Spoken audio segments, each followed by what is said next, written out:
Hey, Toronto, welcome to How's the Market podcast. I'm Dave, I'm Kate. and you do not have to adjust your set if you're watching on YouTube. We've actually switched places. It's in reverse. Yes.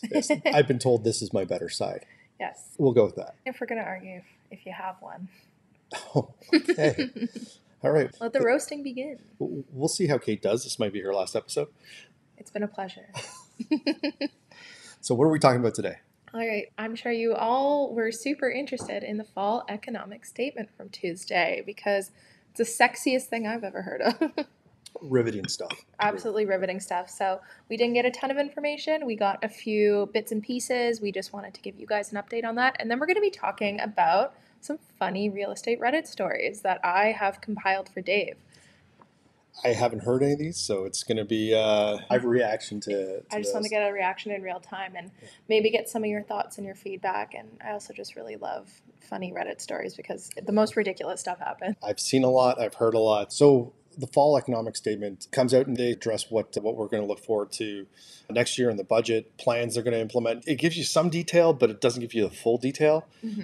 No surprise to anybody that we're dealing with a housing shortage issue. Absolutely. Trying to make housing more affordable.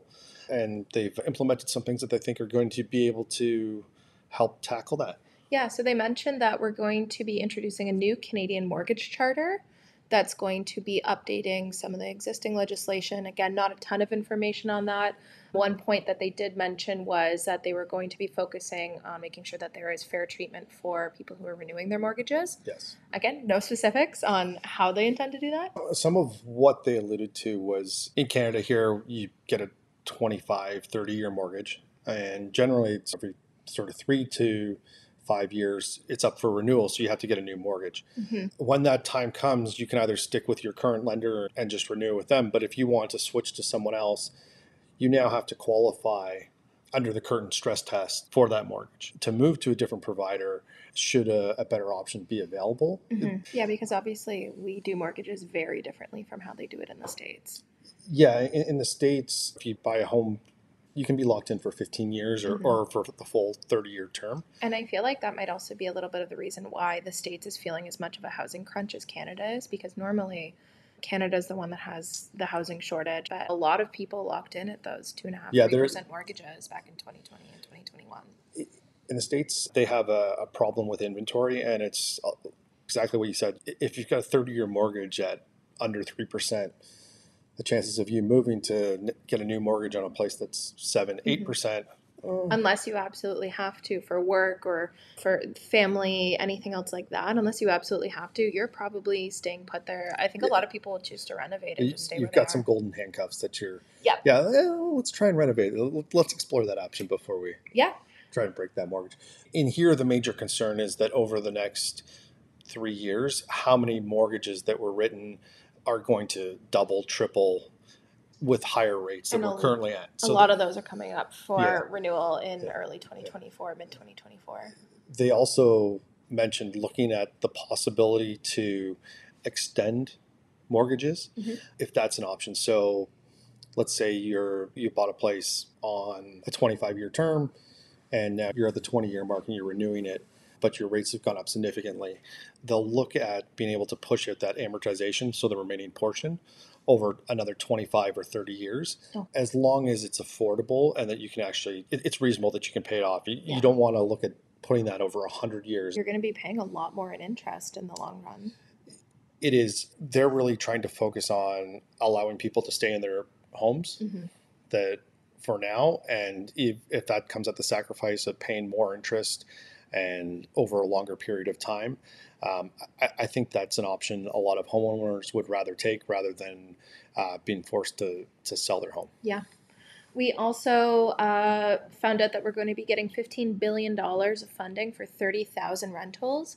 Now, of course, that's all across Canada. That's not just specifically for Ontario. And they've also promised $1 billion to the Affordable Housing Fund. So A little bit of movement. It's got some B's in it rather than M's. Neither of them are going to be starting until 2025 when we have a federal election expected to come in. So I do think this is going to be a pretty big token that they're using. Are you alluding to the convenience of that? More so the inconvenience for taxpayers that we're not getting a little bit of an earlier start on this program. It seems like something that's going to be used as a bargaining chip. So we'll see what happens. Any of the governments in the past decade or so have struggled with creating affordable housing and even purpose-built rentals, and that's why we're in the scenario we are now. Yep. I would love if we can wave a magic wand and fix it, but that's not an option. If they're actually going to take the time to seriously consider the most effective way to do this and implement it for that, hopefully something gets done and it's just not talking about it. Yeah, we need to stop kicking the can down the road and really start opening up some legislation to get these rental units built, to make it easier for people to build homes, make it more affordable, get rid of a little bit of the red tape that exists. Would it be too much to ask for a little foresight about maybe some We seem to have our immigration numbers set, but let's get some movement on Eglington. Eglington would be nice. Let's get some additional transportation across Canada. Let's get some more houses built. There was a great tweet that I saw probably about a month or so ago. They found Tupac's alleged murderer before they finished Eglington and the Allen. I know. It's wild. That's a well-crafted joke for local Torontonians. Oh, it's been so long. And we also have, as of January 1st, they're going to be denying income tax deductions for short-term rental expenses. So that will include things like cleaning expenses, people who leave water bottles and coffee pods and food in the fridge. And that's going to be in provinces that prohibit Airbnb rentals. Right. Headline might read that they're cracking down on short-term rentals, Airbnbs. The reality is that it's not actually limiting the use of it. It's the CRA saying, hey, you can't, this is no longer tax deductible. Yeah. And that's for the areas that are prohibited. Yeah. We've got $50 million over 3 years for municipal enforcement of short-term rentals as well. So I don't know if that's going to be including extra policing, extra legislation, we've heard all these horror stories about people renting out units as Airbnbs and they don't even own them. I don't really know where that money is going to be focused. It's talking to some Airbnb operators here in Toronto. It's a widely different story as to their interaction with Airbnb. Some explain a very diligent process where they're checking to make sure everything is done correctly, and then others are saying it's there's a crackdown through the organizations like this. Or maybe they're making it even harder for Airbnb rentals to exist. Right now, the consensus I hear from operators is that there isn't really any enforcement to the rules. So hopefully this brings some and people are operating appropriately. Yeah. We found out that they're going to be increasing the deficit by $20.8 billion over the next 5 years. That is billion. We're currently sitting at $40 billion. So that's a lot of money. There was also a lot of promises regarding shrinking the deficit by 2027 to 2028 with no specific guidelines. So I decided not to include that because to me, that sounds like baloney. And again, kicking the can down the road. Yeah, they're spending money. So a lot of this is high level. It's what they're planning on doing and not necessarily the full detailed plan. Yeah. I will reserve my comments until I actually hear how it's done. I'm feeling sassy. I'm okay giving my thoughts. I'm repressing my sassiness right now. In positive news, we found out that economists outside of the government in the private sector are feeling pretty optimistic about Canada's growth for 2024. They're expecting it to be stronger performing than 2023, and they actually think we're going to be avoiding a recession. I know a lot of people have said we're already in a recession or we're starting to feel the pinch, but they seem to be under the impression that our economy is not going to be shrinking and is going to strengthen in 2024. I guess it's how you define recession. Yes. But it certainly, to me, it feels like we are in a recession. They're hoping that we avoid it or have a softer landing. Mm-hmm. I think they'll definitely point to the lower inflation numbers that just came out at 3.1 down from 3.8. Mm-hmm.